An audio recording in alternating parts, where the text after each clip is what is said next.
Halo saudara, senang sekali saya Madari Sasmita kembali hadir menyapa Anda dengan sejumlah informasi teraktual, tajam, dan terpercaya. Selama 60 menit ke depan saya akan menemani Anda dengan sejumlah berita yang sudah disiapkan tim redaksi, di antaranya. Pria di Ponorogo ditemukan tewas di rumahnya, diduga dianiaya sang putra.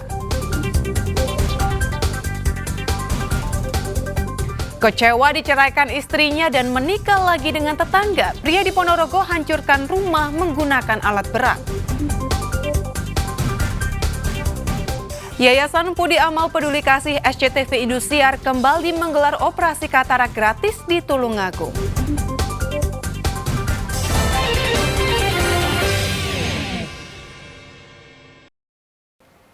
Saudara, seorang pria 67 tahun di Ponorogo ditemukan tewas di rumahnya. Korban diduga tewas usai dianiaya oleh anaknya sendiri. Kini polisi masih menyelidiki kasus ini karena pelaku diduga alami gangguan kejiwaan. Polisi dari sektor Ponorogo dan tim Inafis dari Polres Ponorogo langsung mendatangi rumah korban di Desa Paju, Kecamatan Ponorogo, Minggu pagi. Polisi menggelar olah tempat kejadian perkara atas tewasnya Bonamin, berusia 67 tahun. Selain itu, polisi juga langsung meringkus pelaku Rido, berusia 27 tahun yang merupakan putra korban. Peristiwa tragis ini bermula saat warga mendengar suara korban sedang cekcok dengan sang anak. Warga lalu curiga karena pada saat subuh, korban ternyata tidak berangkat ke musola. Dan saat dicek di rumahnya, kondisi Bonamin sudah tidak bernyawa di ruang tamu. Memang di rumah tinggal berdua ini? Iya, berdua. Mas Rido sama ayahnya itu. Pak, jadi tadi waktu diperiksa kondisi sudah meninggal dunia? Sudah. Ada luka mungkin Pak di kelihatannya kok kayak ada memer-memer gitu. Hasil pemeriksaan luar diketahui ada bekas luka pukulan benda tumpul di pelipis korban. Terkait dugaan pelaku mengalami gangguan jiwa, polisi akan melakukan pemeriksaan medis. Otopsi luar tadi sekilas kita memang ada luka di bagian kepala. karena benturan benda keras atau gimana? Kalau benturan memang benturan, namun untuk benda kerasnya ini kita ini seperti benda tumpul, namun untuk itu kita menunggu keterangan lebih lanjut dari hasil otopsi nanti. Untuk sementara anaknya diamankan ya? Betul, terduga pelaku kita amankan, sudah di Rumah Sakit Umum Daerah. Jenazah korban kemudian dibawa ke Rumah Sakit Umum Daerah Dr. Harjono Ponorogo. Dirgo Suyono melaporkan dari Ponorogo. Saudara, kecelakaan maut terjadi di Jalan Raya Ijen, Banyuwangi. Minibus berisi rombongan ibu-ibu menabrak sebuah pohon saat melintas di jalur menurun. Akibat kecelakaan ini, 2 penumpang meninggal dunia.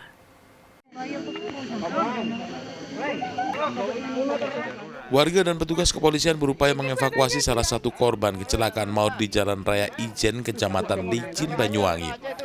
Korban terluka parah di kepala karena terjepit kabin kendaraan yang ringsek. Selain itu, seorang korban lagi meninggal dunia setelah sempat dirawat di RSUD Blambangan.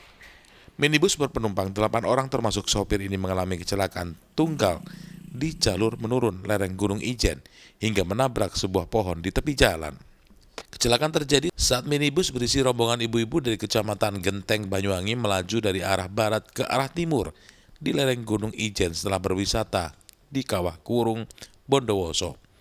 Saat melintas di jalur menurun, laju kendaraan tak dapat dikendalikan, diduga karena remblong. Kendaraan akhirnya berhenti setelah menabrak sebuah pohon di tepi jalan. Rombongan berrekreasi ke Kawahurung. Setelah itu kembali pukul 12.15 kembali dari Kawahurung ke arah timur. Setelah di pertengahan perjalanan, tepatnya di bawah Gantasan, mobil kendaraan minibus warna biru mengalami masalah, diduga sementara remblong. Untuk jumlah penumpang 8 orang beserta sopir, sementara untuk korban 1 meninggal dunia di tempat, 1 meninggal dunia di rumah sakit. Hingga kini kasus kecelakaan maut yang menewaskan 2 perempuan ini masih ditangani tim unit Gakum Satlantas Polres Banyuwangi. Sang pengemudi yang juga wanita hanya mengalami luka ringan dan masih dimintai keterangan oleh polisi. Sementara 5 korban lain masih menjalani perawatan di rumah sakit karena luka-luka. Taufik Ferdiansah melaporkan dari Banyuwangi.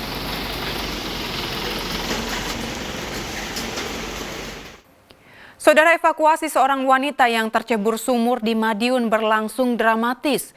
Korban yang berada di dalam sumur selama 2 jam berhasil dikeluarkan petugas pemadam kebakaran dengan selamat. Korban yang lemas langsung dilarikan ke puskesmas untuk mendapat pertolongan medis. Setelah melakukan identifikasi lokasi dan sumur dinyatakan aman dari gas beracun, petugas pemadam kebakaran dari Kabupaten Madiun langsung turun ke dalam sumur. Petugas menyelamatkan Susi Puspita, 41 tahun, warga Sugiwaras, Kecamatan Saradan, menggunakan tali. Dengan hati-hati, korban ditarik ke atas menggunakan tali dari dalam sumur sedalam 12 meter dengan lebar 1 meter. 2 jam berada di dalam sumur, kondisi ibu 3 anak ini masih sadar dan berhasil dievakuasi dengan selamat. Menurut petugas pemadam kebakaran, korban terjatuh saat berusaha membenahi pompa sumur yang rusak. Naas diduga terpeleset, korban terjatuh. Mau memperbaiki sanyo, begitu terpeleset, jatuh ke dalam sumur, kedalaman sumur adalah 12 meter. Terus untuk kesulitannya sendiri gimana Pak, untuk proses evakuasi Pak? Kesulitan kami, kami keterbatasan alat untuk evakuasi, kita seadanya.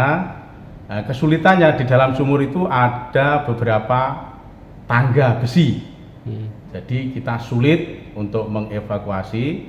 Alhamdulillah korban bisa kita selamatkan, dan korban sendiri selamat, tidak ada cedera apapun. Setelah berhasil diangkat, korban dilarikan ke puskesmas terdekat guna mendapatkan perawatan intensif. Dirgo Siono melaporkan dari Madiun. Kecewa diceraikan istrinya dan menikah lagi dengan tetangga, pria di Ponorogo hancurkan rumah menggunakan alat berat. Informasi selengkapnya akan kami sajikan usai jeda berikut ini.